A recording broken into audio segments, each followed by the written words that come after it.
बच्चों, Sujit GK GS classes पर आपका स्वागत है। आज हम स्पीडी जीके का पार्ट 5 लेकर आए हैं।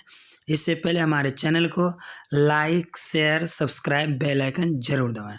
तो देखिए फर्स्ट क्वेश्चन, सांची का स्तूप को अशोक ने बनवाया। सांची का स्तूप को अशोक ने बनवाया। अब इसके अलावा याद रखिएगा, अशोक राजगद्दी पर 269 BC में बैठा। कब बैठा था? 269 BC में। तो अशोक राजगद्दी पर कब बैठा? 269 BC में। उसके बाद याद रखिएगा कि अशोक का नाम अशोक मिलता है मास्की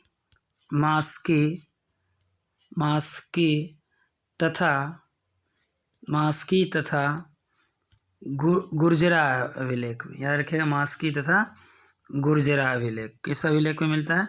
मास्की तथा गुर्जरा अभिलेख से। तो याद रखिए, अशोक का नाम अशोक मिलता है मास्की तथा गुर्जरा अभिलेख में, ये याद रखिएगा। उसके बाद लिखिएगा, पुराणों में अशोक को अशोक वर्धन कहा गया। पुराणों में अशोक को अशोक वर्धन कहा गया। क्या कहा गया? अशोक वर्धन।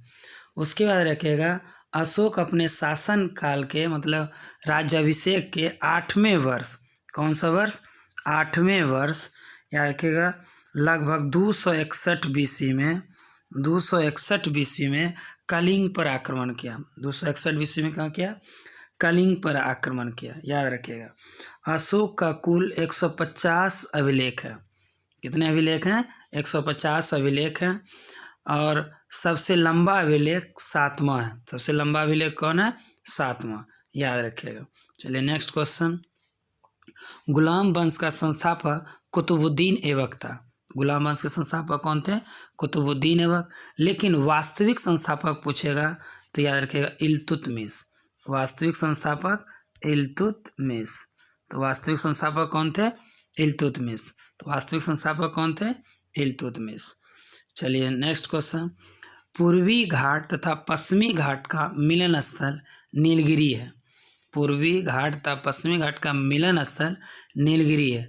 अब यहाँ याद रखिएगा, तो नीलगिरी की सबसे ऊंची चोटी डोडा बेटा। क्या है? डोडा बेटा।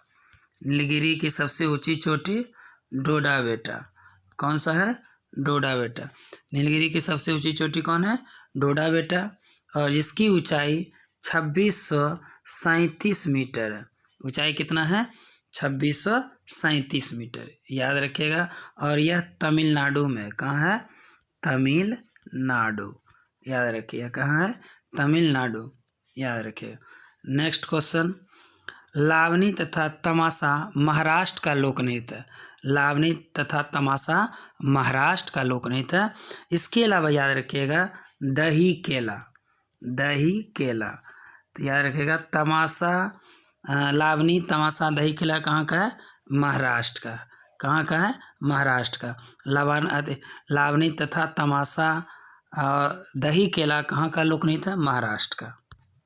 नेक्स्ट क्वेश्चन, प्रसिद्ध संगीतज्ञ तानसेन अकबर के दरबारी थे। याद रखिए, पूछेगा तानसेन किनके दरबार में थे? अकबर के। यह प्रमुख संगीतकार थे। तानसेन का जन्म 1506 ईस्वी में हुआ था। तानसेन का जन्म कब हुआ था? 1506 ईस्वी में। कहाँ हुआ था? ग्वालियर। कहाँ हुआ था? ग्वालियर, याद रखिएगा। तानसेन का जन्म कहाँ हुआ था? ग्वालियर। उसके बाद रखिएगा, तानसेन की रचना राग मियाँ का मल्हार। राग मियाँ का मल्हार, याद रखिएगा। राग मियाँ का टोढ़ी। राग मियाँ का टोढ़ी। राग मियाँ का टोढ़ी, याद रखिएगा। टोढ़ी, तो राग मियाँ का टोढ़ी। राग मियाँ का सारंग। राग मियाँ सारंग। राग मियाँ का सारंग। तो राग मियाँ का मल्हार, राग मियाँ का टोढ़ी और राग मियाँ का सारंग किसकी रचना है? तानसेन की रचना है। जन्म हुआ था 1506 ईस्वी में ग्वालियर में, और अकबर के दरबार के प्रमुख संगीतकार थे। चलिए नेक्स्ट क्वेश्चन, यूनिसेफ का मुख्यालय न्यूयॉर्क। यूनिसेफ का मुख्यालय कहाँ है? न्यूयॉर्क। अब यहाँ याद रखिएगा, न्यूयॉर्क से विश्व का सबसे बड़ा बंदरगाह, विश्व का सबसे बड़ा बंदरगाह कौन है? न्यूयॉर्क है। विश्व का सबसे बड़ा बंदरगाह कौन है? न्यूयॉर्क है। और किस नदी के किनारे है? हडसन नदी। किस नदी के किनारे है? हडसन नदी। तो न्यूयॉर्क किस नदी के किनारे है? हडसन नदी। चलिए नेक्स्ट क्वेश्चन। गेट का जगह WTO ने 1 जनवरी 1995 से लिया। अब यहाँ पर याद रखिएगा कि गेट की स्थापना 1947-48, गेट का स्थापना कब हुआ था? 1947-48 में। और गेट का मुख्यालय जेनेवा, गेट का मुख्यालय कहाँ है? जेनेवा, याद रखिएगा। और उसी का नाम बदलकर WTO 1995, और इसका भी मुख्यालय जेनेवा है। WTO का मुख्यालय कहाँ है? जेनेवा, याद रखिएगा। चलिए नेक्स्ट क्वेश्चन। प्रसिद्ध चीनी यात्री फाहियान ने भारत की यात्रा चंद्रगुप्त द्वितीय के शासनकाल में की थी। तो पूछेगा फाहियान किनके दरबार है?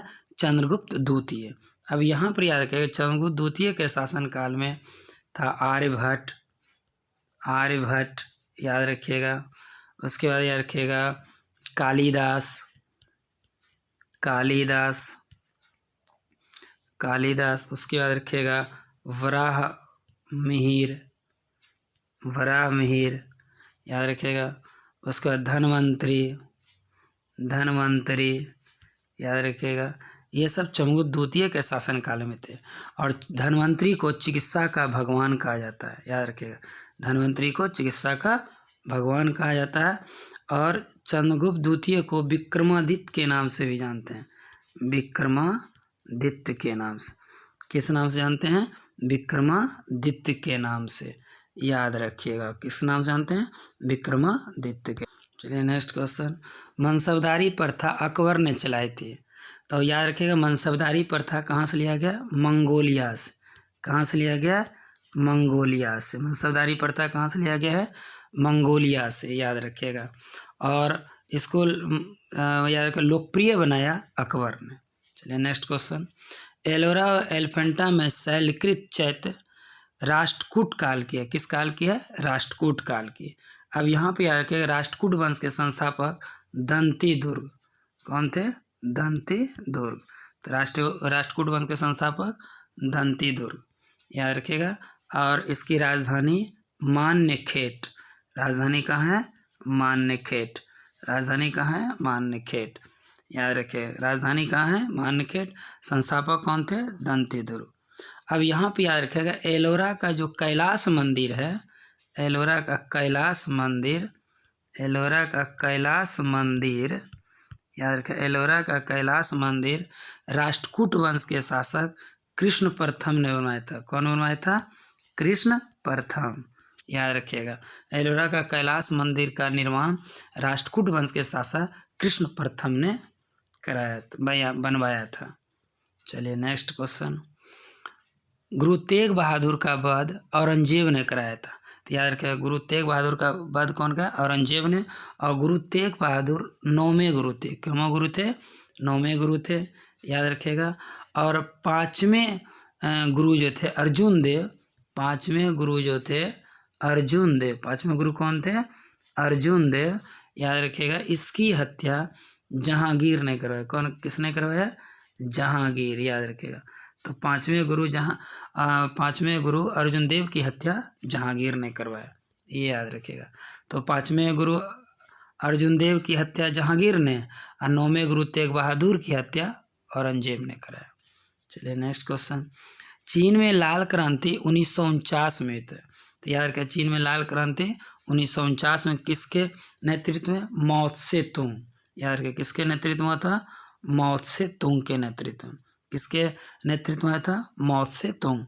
और माओ त्से तुंग का पुस्तक है ऑन कंट्राडिक्शन, ऑन कंट्राडिक्शन,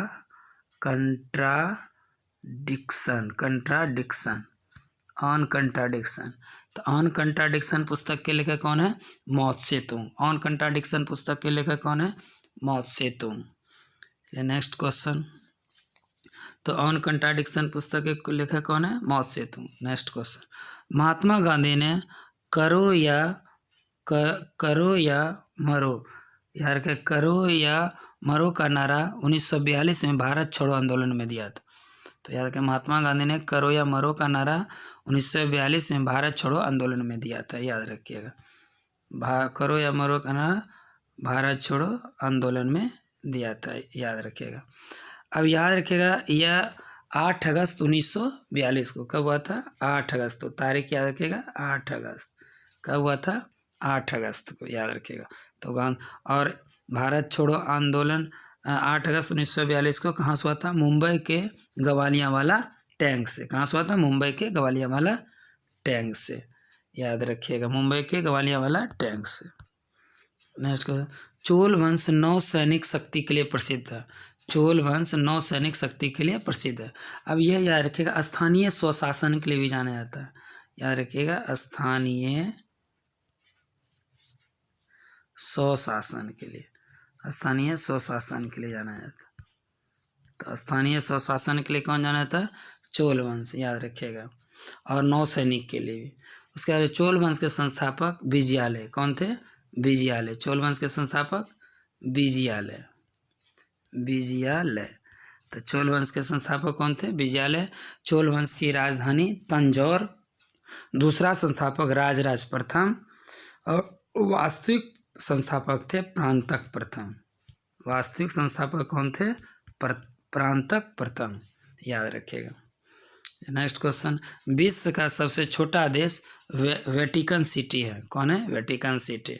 चलिए नेक्स्ट क्वेश्चन, लखनऊ से पहले अवध की राजधानी फैजाबाद। और लखनऊ किस नदी किनारे है? गोमती नदी। किस नदी किनारे है? गोमती नदी, याद रखिएगा। चलिए नेक्स्ट क्वेश्चन, नागार्जुन सागर श्रीशैलम अभ्यारण्य भारत का सबसे बड़ा बाघ अभ्यारण्य है। याद रखिए भारत का सबसे बड़ा बाघ अभ्यारण्य नागार्जुन। अब यहाँ पर याद रखें नागार्जुन बांध पूछेगा किस नदी के किनारे है? तो याद रखिए कृष्णा नदी। किस नदी किनारे है? कृष्णा नदी। तो नागार्जुन बांध किस नदी किनारे है? कृष्णा नदी। चलिए नेक्स्ट क्वेश्चन, इराक की मुद्रा दिनार है। इराक की मुद्रा दिनार है। और याद रखें इराक की राजधानी बगदाद। याद रखिए इराक की राजधानी बगदाद, याद रखिएगा। नेक्स्ट क्वेश्चन, ध्वनि तरंगे निर्वात से होकर नहीं गुजर सकती। याद रखिएगा ध्वनि तरंगे निर्वात से होकर नहीं गुजर सकते, क्योंकि ध्वनि के लिए मीडियम की आवश्यकता है, माध्यम। क्या चाहिए ध्वनि के लिए? माध्यम चाहिए, याद रखिएगा। और याद रखिएगा ध्वनि की गति सबसे अधिक ठोस में, उसके बाद द्रव में। सबसे अधिक किसमें रहता है? ठोस में, उसके बाद द्रव, उसके बाद गैस। किसमें रहता है? गैस में, याद रखिए। और ठोस में सबसे अधिक याद रखिएगा एग्जाम के अनुसार इस्पात, ऐसे याद रखिए अल्युमिनियम में होता है 6420 मीटर पर सेकेंड। अल्युमिनियम में कितना होता है? 6420 मीटर पर सेकेंड, याद रखिए। लेकिन एग्जाम के अनुसार इस्पात पूछता है, इसलिए इस्पात में ही होता है आंसर इसका, याद रखिएगा। अगर ऑप्शन में अल्युमिनियम हो तो अल्युमिनियम का अल्युमिनियम में ध्वनि की चाल 6420 मीटर पर सेकेंड होता है। चलिए नेक्स्ट क्वेश्चन, ग्रामीण विकास संस्था RDI हैदराबाद में। कहाँ है? हैदराबाद में। अब यहाँ रखिएगा हैदराबाद का प्राचीन नाम भाग्यनगर है। क्या है? भाग्यनगर। हैदराबाद का प्राचीन नाम भाग्यनगर है। हैदराबाद को निजाम का शहर कहते हैं। याद रखिए निजामों का शहर, निजामों का शहर हैदराबाद। उसके बाद रखिएगा मोतियों का शहर, मोतियों का शहर, मोतियों का शहर, याद रखिए मोतियों का शहर, निजामों का शहर हैदराबाद। और हैदराबाद मूसी नदी किनारे। किस नदी किनारे है? मूसी नदी, याद रखिए। हैदराबाद किस नदी किनारे? मूसी नदी। चलिए नेक्स्ट क्वेश्चन, अंतरिक्ष यात्री को अंतरिक्ष काला दिखता है। अंतरिक्ष यात्री को अंतरिक्ष कैसा दिखता है? काला दिखता है। चलिए नेक्स्ट क्वेश्चन, भारत की जलवायु उष्णकटिबंधीय मानसूनी है। भारत की जलवायु उष्णकटिबंधीय मानसूनी है। अब यहाँ पर हम लोग को याद रखना है कि मानसून शब्द अरबी भाषा का, किस भाषा का है? अरबी भाषा का, याद रखिए। किस भाषा का है? अरबी भाषा का। और यह किसने दिया है? अल मसूदी। मानसून किसने दिया? अल मसूदी, याद रखिए। कौन दिया? अल मसूदी। मानसून भाषा जो अरबी भाषा का है, किसने दिया? अल मसूदी। अब यहाँ देखिए अल मसूदी इंद्र तृतीय के शासनकाल में आया था। किसके शासनकाल में आया था? इंद्र तृतीय के शासनकाल। अल मसूदी किनके शासनकाल में? इंद्र तृतीय के शासनकाल। नेक्स्ट क्वेश्चन, बल्ब का तंतु टंगस्टन का बना होता है। किसका बना होता है? टंगस्टन। अब याद रखिए टंगस्टन का गलनांक जो होता है 3580 डिग्री सेल्सियस होता है। 3580 डिग्री सेल्सियस होता है, याद रखिएगा। और टंगस्टन का परमाणु संख्या 74 होता है। टंगस्टन का परमाणु संख्या कितना होता है? 74। चलिए नेक्स्ट क्वेश्चन। खून की कमी निम्न हेमोग्लोबिन को दर्शाती है। खून कमी निम्न हेमोग्लोबिन को दर्शाती है, और इसकी कमी से कभी एनीमिया भी होता है। एनीमिया, याद रखिए, एनीमिया। तो खून की कमी से एनीमिया होता है, और याद रखिए खून की कमी से एनीमिया होता है। Next question. रक्तदाब को मापने के लिए स्फेग्नोमेनोमीटर नामक उपकरण का प्रयोग होता है। तो रक्तदाब को मापने के लिए स्फेग्नोमेनोमीटर का प्रयोग होता है, और रक्तदाब होता है 120/80। याद रखिए कितना होता है? 120/80। इसको बोलते हैं हम लोग सिस्टोलिक। सिस्टोलिक, याद रखिए, सिस्टोलिक। ऊपर वाले को सिस्टोलिक, नीचे वाले को डायस्टोलिक। क्या बोलते हैं? डायस्टोलिक। याद रखिए, सिस्टोलिक और डायस्टोलिक। तो ऊपर वाला को सिस्टोलिक, नीचे वाला को डायस्टोलिक, याद रखिए। चलिए नेक्स्ट क्वेश्चन। कपास के लिए आदर्श मिट्टी काली मिट्टी है। कपास के लिए आदर्श मिट्टी कौन है? काली मिट्टी। अब यहाँ पे याद रखिएगा, काली मिट्टी को रेगुड़ मिट्टी भी कहते हैं। रेगुड़ मिट्टी, क्या कहते हैं? रेगुड़ मिट्टी। काली मिट्टी का और क्या नाम है? रेगुड़ मिट्टी, याद रखिएगा। और इसे कपासी मृदा भी कहते हैं। कपासी मृदा, कपासी मृदा भी कहते हैं। काली मिट्टी को क्या कहते हैं? कपासी मृदा। और अधिक पानी संचित करने की क्षमता काली मिट्टी में होती है। तो याद रखिए, अधिक पानी संचित करने की क्षमता किस मिट्टी में होती है? काली मिट्टी। चलिए नेक्स्ट क्वेश्चन। बीडी सावरकर ने 1857 के विद्रोह को स्वतंत्रता का प्रथम भारतीय संग्राम कहा था। बीडी सावरकर ने 1857 के विद्रोह को स्वतंत्रता का प्रथम भारतीय संग्राम कहा था, याद रखिएगा। और बीडी सावरकर को 1910 ईस्वी कब? 1910 ईस्वी में काला पानी की सजा मिला था, याद रखिए, काला पानी की सजा 1910 ईस्वी में, याद रखिएगा। और कहाँ? याद रखिएगा, सेलुलर जेल में। किस जेल में? सेलुलर जेल, याद रखिएगा। सेलुलर जेल में कहाँ है? अंडमान निकोबार। याद रखिएगा, सेलुलर जेल में मिला था। कब काला पानी की सजा मिला था? 1910 ईस्वी में। और सेलुलर जेल कहाँ है? अंडमान निकोबार। चलिए नेक्स्ट क्वेश्चन। भारतीय संविधान में सरकार का संसदीय स्वरूप ब्रिटेन से लिया गया। तो संसदीय प्रणाली कहाँ से लिया गया? ब्रिटेन से। संसदीय प्रणाली कहाँ से लिया गया? ब्रिटेन से। चलिए नेक्स्ट क्वेश्चन। पूना समझौता का लक्ष्य निचली जातियों का प्रतिनिधित्व देना था, मतलब निचली जातियों का उत्थान। तो पूना पैक्ट कब हुआ था? 1932 में। कब हुआ था? 1932 में। याद रखिएगा, गांधी जी और अम्बेडकर के बीच। गांधी जी और अम्बेडकर के बीच। अम्बेडकर के बीच। तो पूना समझौता किसके बीच हुआ? गांधी जी और अम्बेडकर के बीच 1932 में। उसके बाद रखिएगा, केंद्रीय मंत्रिमंडल के आकार और सदस्यता का निर्णय कौन लेता है? प्रधानमंत्री। कौन लेता है? प्रधानमंत्री, याद रखिएगा। और प्रधानमंत्री, याद रखिएगा, प्रधानमंत्री की नियुक्ति किस आर्टिकल में? 75। किस आर्टिकल में? 75 में। और 74 में, याद रखिएगा, मंत्री परिषद का प्रधान होता है प्रधानमंत्री। 74 में क्या है? मंत्री परिषद का प्रधान होता है प्रधानमंत्री। और 75 में नियुक्ति, याद रखिएगा। और 78 में प्रधानमंत्री का कर्तव्य, याद रखिएगा। 78 में क्या है? प्रधानमंत्री का कर्तव्य, याद रखिए। चलिए नेक्स्ट क्वेश्चन। टेस्ट क्रिकेट में प्रयोग होने वाले गेंद का वजन 5.50 औंस होता है। टेस्ट क्रिकेट में प्रयोग होने वाले गेंद का वजन 5.50 औंस होता है। चलिए नेक्स्ट क्वेश्चन। चीन में लाल क्रांति माओ से तुंग के नेतृत्व में होता है। चीन में लाल क्रांति माओ से तुंग के नेतृत्व में कब हुआ था? 1949 में। कब हुआ था? 1949 में। और याद रखिएगा, माओ से तुंग का पुस्तक था ऑन कंट्राडिक्शन। ऑन कंट्राडिक्शन पुस्तक के लिखा माओ से तुंग। चलिए नेक्स्ट क्वेश्चन। विश्व में सबसे कम वर्षा वाला जगह अफ्रीका का सहारा है।